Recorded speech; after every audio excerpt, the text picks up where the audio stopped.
তাহলে আজকে আমাদের আলোচনার কেন্দ্রে থাকছে সত্যেন্দ্রনাথ দত্তের ঝর্ণা কবিতাটা। হ্যাঁ, আর আমাদের হাতে উৎস বলতে গেলে তো শুধু এই একটাই কবিতা। অসাধারণ একটা কবিতা।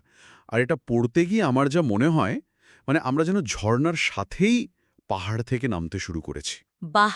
খুব সুন্দর করে বললেন। প্রথমে দূর থেকে তার রূপটা দেখি, তারপর কাছে যেতেই তার শব্দ, তার গতি আমাদের পুরো ঘিরে ধরে। আর শেষে আমরা তার অস্তিত্বের একেবারে গভীরে পৌঁছে যাই। চলুন আমরাও সেই যাত্রাটা শুরু করি। কবি আমাদের প্রথমে কি দেখালেন? যাত্রাটা শুরুই হচ্ছে একটা মুগ্ধ বিস্ময়ের বগলাস দিয়ে। ঝর্ণা, ঝর্ণা, সুন্দরী ঝর্ণা। একদম। এটা কিন্তু কোনো শান্ত সাধারণ বর্ণনা নয়। মনে হচ্ছে কবি যেন প্রথমবার ঝর্ণাটা দেখে এতটাই অভিভূত। যে আর কোনো শব্দ খুঁজে পাচ্ছেন না। ঠিক তাই। তাই একই শব্দ বারবার বলছেন। এই পুনরাবৃত্তিটা জানেন, অনেকটা ঝর্ণানয়ী অবিরাম বয়ে চলার শব্দের মতো একটা প্রতিধ্বনি তৈরি করছে। আচ্ছা, মানে উনি শুরুতেই ঝর্ণার সাথে একটা সরাসরি একটা ব্যক্তিগত সম্পর্ক তৈরি করে নিচ্ছেন। হ্যাঁ, তাকে নাম ধরে ডাকছেন। এই মুগ্ধতাটা এতটাই যে উনি প্রথমে কথা খুঁজে পাচ্ছেন না, আর যখন পেলেন তখন তো প্রশংসার বন্যা বইয়ে দিলেন, একের পর এক বিশেষণ। হুম। যেমন ধরুন, তরলিত চন্দ্রিমা, মানে তরল জ্যোৎস্না। এটা তো ভাবাই যায় না। কবি ঠিক কি বোঝাতে চেয়েছেন এটা দিয়ে? এটা একটা অসাধারণ চিত্রকল্প। দেখুন, চাঁদের আলো আমরা দেখি, তাই না? অনুভবও করি। কিন্তু ওটাকে তো ধরা যায় না। কবি সেই অধরা সৌন্দর্যটাকেই যেন তরল করে ঝর্ণার জলের মধ্যে দিয়ে বইয়ে দিলেন। এর ফলে ঝর্ণার জলটা আর সাধারণ জল রইল না। সেটা হয়ে গেল অপার্থিব, মায়াবী একটা বস্তু। একদম। ভাবুন তো, রাতের বেলায় পাহাড়ের ওপর চাঁদের আলোয় যখন ঝর্ণার জল গড়িয়ে পড়ছে, ছিকছিক করছে। মনে হবে যেন তরল জ্যোৎস্নার একটা নদী বয়ে চলেছে। ঠিক, এর মধ্যে একটা শীতল স্নিগ্ধ অনুভূতি আছে, আবার একটা রহস্যও আছে। ঠিক, কিন্তু পরের বিশেষণটা আমাকে একটু ভাবায়। চন্দন বর্ণা। ঝর্ণার জল তো আমরা জানি স্বচ্ছ হয়, বর্ণহীন। তাহলে কবিতাকে চন্দনের রঙের সাথে কেন তুলনা করলেন? খুব ভালো একটা প্রশ্ন। এটা কি শুধু পবিত্রতা বোঝানোর জন্য, নাকি এর অন্য কোনো কারণ আছে? কারণ এখানেই কবিতার গভীরতাটা লুকিয়ে আছে। প্রথমত, হ্যাঁ, চন্দন আমাদের সংস্কৃতিতে পবিত্রতার প্রতীক। তাই ঝর্ণার জলকে চন্দনের মতো বলা মানে তার বিশুদ্ধতাকে তুলে ধরা। হুম। কিন্তু এর চেয়েও বেশি কিছু আছে। চন্দনে শুধু রং নয়, একটা স্নিগ্ধ গুণ আছে, একটা শীতল অনুভূতি। আর একটা মিষ্টি গন্ধের ধারণাও তো এর সাথে জড়িয়ে। ঠিক তাই। কবি যখন বলেন চন্দন বর্ণা, তখন তিনি শুধু আমাদের চোখে নয়, আমাদের বাকি ইন্দ্রিয়গুলোকেও ছুঁয়ে যান। আমরা যেন ঝর্ণার শীতলতাটা ত্বকে অনুভব করি। এমনকি তার একটা কাল্পনিক পবিত্র সুগন্ধও পাই। একদম। তার মানে কবি শুধু ঝর্ণার ছবি আঁকছেন না, তিনি আমাদের একটা সম্পূর্ণ অনুভূতি দিতে চাইছেন। ঠিক। এটা একটা মজার ব্যাপার যে কবি চাঁদের আলোর মতো একটা অপার্থিব জিনিসকে যেমন তরল বানিয়ে ফেললেন, তেমনি ঝর্ণার মতো একটা পার্থিব জিনিসকে চন্দনের মতো একটা আধ্যাত্মিক মাত্রা দিলেন। ঠিক তাই। এখানেই কবিতার মূল জাদুটা লুকিয়ে আছে। কবি শুধু বর্ণনা দিচ্ছেন না, তিনি পরস্পর বিরোধী ধারণাগুলোকে মিলিয়ে দিচ্ছেন। এই যে পার্থিব আর অপার্থিবের মেলবন্ধন, এটা আমরা পুরো কবিতা জুড়েই দেখব। হুম। এরপর কবি আমাদের দিনের বেলার একটা ছবি দেখান, অঞ্চল দুলিয়ে দিক তেরিকে স্বর্ণ। এই লাইনটা পড়লেই চোখের সামনে একটা ঝলমলে ছবি ভেসে ওঠে। ঝর্ণা যেন তার আঁচল দুলিয়ে চারদিকে সোনা ছড়িয়ে দিচ্ছে। আর এই আঁচল দোলানোর ধারণাটার মধ্যেই তো একটা প্রাণবন্ত ব্যাপার আছে, তাই না? যেন ঝর্ণা কোনো জড়বস্তু নয়। সে ইচ্ছে মতো তার রূপ ছড়াচ্ছে। হ্যাঁ, দিনের বেলায় সূর্যের আলো যখন তার ছড়িয়ে পড়া জলকণার উপর পড়ে, তখন চারদিক সোনালি আভায় ভরে যায়। দিক তেরিকে শব্দটা খুব সুন্দর, মানে 10 দিক, চারপাশের সব কিছুকে সে সোনায় মুড়ে দিচ্ছে। ঝর্ণা শুধু নিজের পথেই বইছে না, সে তার চারপাশের প্রকৃতিকেও সুন্দর করে তুলছে। একদম। আর ঠিক এর পরেই তো কবি একটা অসাধারণ কাজ করেছেন। তিনি ঝর্ণাকে প্রায় একজন জীবন্ত মানুষ বানিয়ে ফেলেছেন। হ্যাঁ, যেন সে একজন নারী যে চুল আর কানে ফুলের দুল পরে সেজেছে। লাইনটা হলো, গিরিমল্লিকা দোলে কুন্তলে কর্ণে। এটা অনেকটা, মানে আমরা পোষা কুকুর বা বিড়ালকে মানুষের মতো ভেবে কথা বলি না? হ্যাঁ, হ্যাঁ। আমরা যখন বলি ও রাগ করেছে, আমরা জানি ওর মানুষের মতো রাগ নেই, কিন্তু ওর আচরণের মধ্যে আমরা একটা আবেগ খুঁজে নিই। ঠিক। কবিও ঠিক সেভাবেই ঝর্ণার মতো একটা প্রাকৃতিক শক্তির মধ্যে একজন সুন্দরী লাস্যময়ী নারীর রূপ আর আবেগ খুঁজে পেয়েছেন। পাহাড়ের বুনো মল্লিকা ফুলগুলোই যেন তার চুলে, মানে কুন্তলে গোজা, আর কানে পড়া দুল। ঠিক, এই কল্পনার পর ঝর্ণা আর নিছকই জলস্রোত থাকে না, সে হয়ে ওঠে এক জীবন্ত সত্তা, যার সাথে আমরা একটা আত্মিক সংযোগ অনুভব করতে পারি। এই যে ঝর্ণাকে একজন লাস্যময়ী নারীর রূপ দেয়া হলো, তার তো শুধু সৌন্দর্য নয়, একটা অসাধারণ গতিও আছে। অবশ্যই সে তো স্থির নয়। কবি সেই চলার ভঙ্গিটাকে কিভাবে এঁকেছেন? একটা লাইন পড়ে আমি চমকে গিয়েছিলাম, গিরিদরী বিহিরিনীর হরিণীর লাস্য। হরিণীর লাস্য কি অসাধারণ একটা শব্দবন্ধ। একটা ঝর্ণার গতির মধ্যে কবি নাচ আর হরিণের দৌড় দুটোই একসঙ্গে দেখতে পেলেন। এটা কিভাবে সম্ভব হলো? কারণ হরিণের দৌড়ের মধ্যে শুধু দ্রুততা নেই, এর মধ্যে একটা ছন্দ আছে, একটা সাবলীল সৌন্দর্য আছে। আচ্ছা।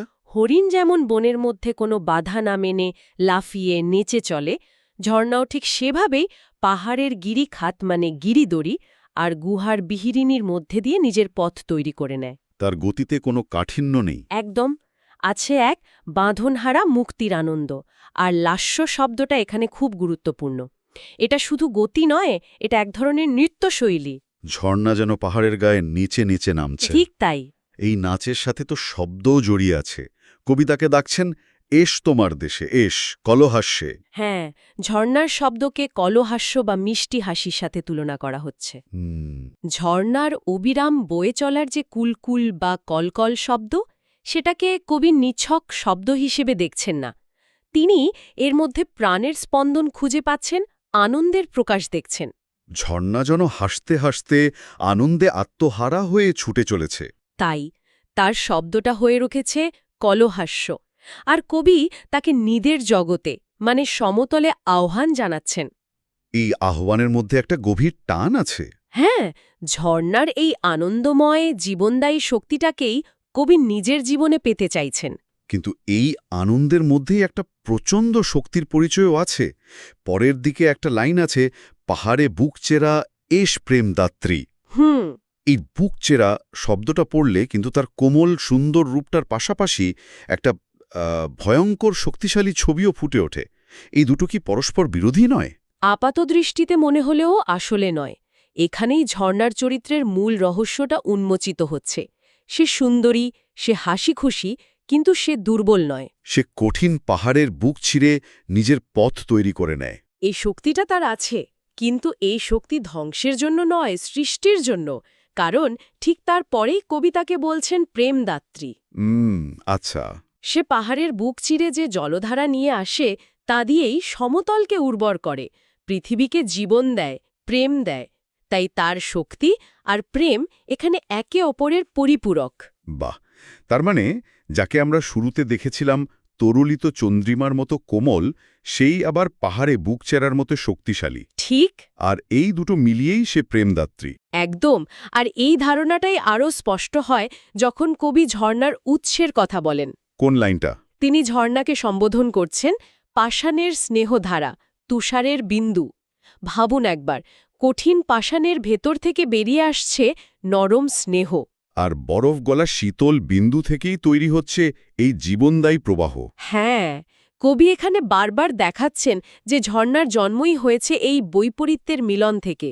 সে মাটি আর আকাশ, কঠিন আর কোমল, এই দুয়েরই সন্তান। আর সে তো একা একা বইছে না, পুরো প্রকৃতি যেন তার যাত্রাপথের সঙ্গী। মেঘ, চাঁদ সবাই তার সাথে কথা বলছে, তাকে সাজিয়ে দিচ্ছে, যেমন মেঘানে জয়ফুলি বৃষ্টি ও অঙ্গে। কি সুন্দর একটা কল্পনা! মেঘ ঝর্ণার উপর বৃষ্টি ঝরাচ্ছে। এটা তো একটা সাধারণ প্রাকৃতিক ঘটনা। কিন্তু কবির চোখে এটা একটা প্রেমময় মুহূর্ত। মেঘ যেন ভালোবেসে ঝর্ণার শরীরে জুই ফুলের মতো সাদা পবিত্র সুগন্ধি বৃষ্টি ছড়িয়ে দিচ্ছে। মনে হয় যেন আকাশ ঝুঁকে এসে ঝর্ণাকে আদর করছে। ঠিক তাই, প্রকৃতির এই উপাদানগুলোর মধ্যে একটা গভীর সজীব সম্পর্ক রয়েছে। আর রাতের দৃশ্যটা তো আরও মায়াবী। ছায়া চুমকির হাড়ে চাঁদ ঘিরে রঙে। আমার তো মনে হয় কোনো জুয়েলারি ডিজাইনারও এত সুন্দর হাড়ের কথা ভাবতে পারবে না। সত্যি তাই। রাতের বেলায় চাঁদের আলো যখন ঝর্ণার বহমান জলে পড়ে, তখন আলোর প্রতিফলন আর ছায়ার কারণে এক অপূর্ব নকশা তৈরি হয়। জলের ঢেউয়ে সে আলো কখনো জ্বলে ওঠে, কখনো নিভে যায়। এই দৃশ্যটাকে কবি বলছেন ছায়া চুমকির হার। চাঁদ যেন পরম আদরে ঝর্ণার গলায় ছায়া আর আলোর চুমকি দিয়ে তৈরি একটা হার পরিয়ে দিয়েছে। কবি প্রকৃতির সাধারণ ঘটনাকে মানবিক আবেগ আর অলংকার দিয়ে এমনভাবে প্রকাশ করছেন যা আমাদের কল্পনাকে উস্কে দেয়। একদম। সত্যেন্দ্রনাথ দত্তকে তো ছন্দের জাদুকর বলা হয়। আমরা ঝর্ণার রূপ দেখলাম, গতি অনুভব করলাম, কিন্তু তার যে শব্দ, সেই কলহাস্য, সেটাকে কবি কবিতায় কিভাবে ধরে রাখলেন? তিনি শুধু শব্দের বর্ণনা দেননি, তিনি শব্দ দিয়ে সেই আওয়াজটাই তৈরি করে দিয়েছেন। যেমন যেমন একটা লাইন আছে, মঞ্জুল হাসির বেলোয়ারি আওয়াজে। মঞ্জুল হাসি মানে মিষ্টি হাসি, আর সে আওয়াজটা কেমন? বেলোয়ারির মতো। বেলোয়ারি মানে কাচের মতো। হ্যাঁ, ভাবুন তো, কাঁচের চুড়ি বা গ্লাসের টোকা দিলে যেমন একটা মিষ্টি পরিষ্কার টুংটাং শব্দ হয়, ঝর্ণার শব্দটাও ঠিক তেমনই। বাহ! এটা শুধু জলের কুলকুল শব্দ নয়, এর মধ্যে একটা সঙ্গীতের মতো স্বচ্ছতা আর মাধুর্য আছে। ঠিক। এটা শুনলে আমার নিজের পাহাড়ে বেড়াতে যাওয়ার কথা মনে পড়ে যায়। ঝর্ণার কাছে বসলে তার কুলকুল শব্দটা আর অন্য কোনো আওয়াজ শুনতে দেয় না। মনে হয় যেন একটা সম্মোহনের মধ্যে আছি। একদম, কবি সেই অনুভূতিটাই যেন শব্দ দিয়ে ধরে রেখেছেন। হুম। আর শুধু এই শব্দগুলো ব্যবহার করেই নয়, পুরো কবিতার ছন্দটাই এমনভাবে সাজানো যে পড়তে পড়তে মনে হয় কানের কাছে ঝর্ণার শব্দ শুনছি। তাই তো।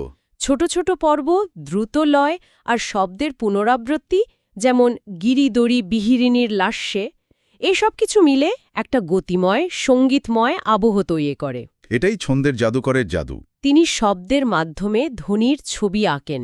কবিতার শেষ দিকে এসে আমার মনে হয় আমাদের এই যাত্রাটা যেন পৃথিবী ছেড়ে আরও উঁচু কোনো স্তরে পৌঁছে যায়। ঠিক। ঝর্ণা আর শুধু প্রকৃতির একটা অংশ থাকে না, সে যেন সুরের জগতের, এমনকি স্বর্গের সঙ্গী হয়ে ওঠে। আপনি একেবারে মূল জায়গাটা ধরেছেন।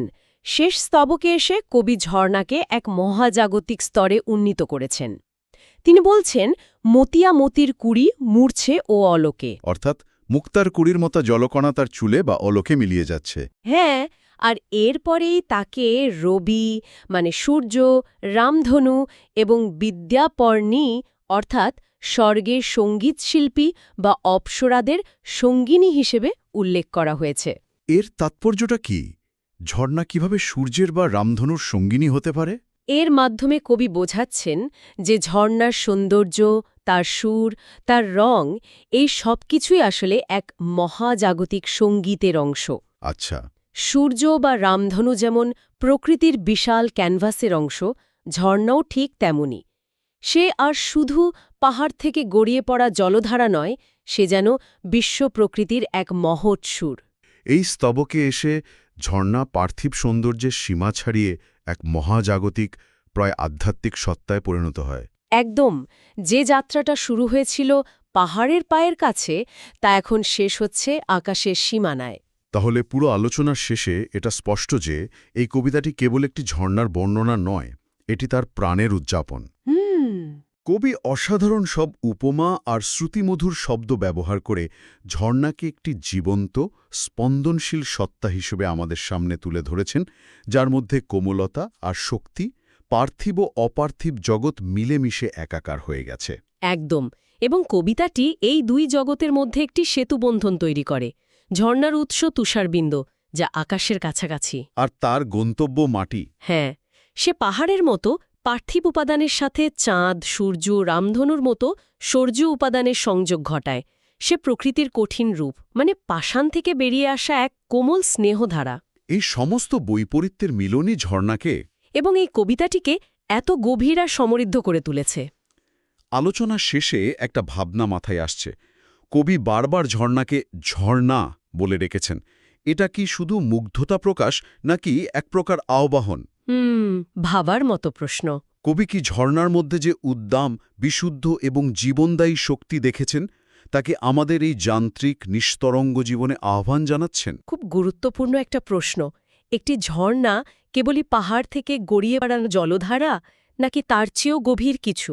হয়তো সে জীবনেরই প্রতীক হতে পারে, যা সমস্ত বাধা, সমস্ত কঠিন পাথরকে চূর্ণ করে আনন্দে গান গেয়ে চারপাশের পৃথিবীকে উর্বর আর সুন্দর করে, অবিরাম সামনের দিকে এগিয়ে চলে। কবি হয়তো সেই জীবন শক্তিকে আমাদের সবার মধ্যে আহ্বান করতে চেয়েছেন।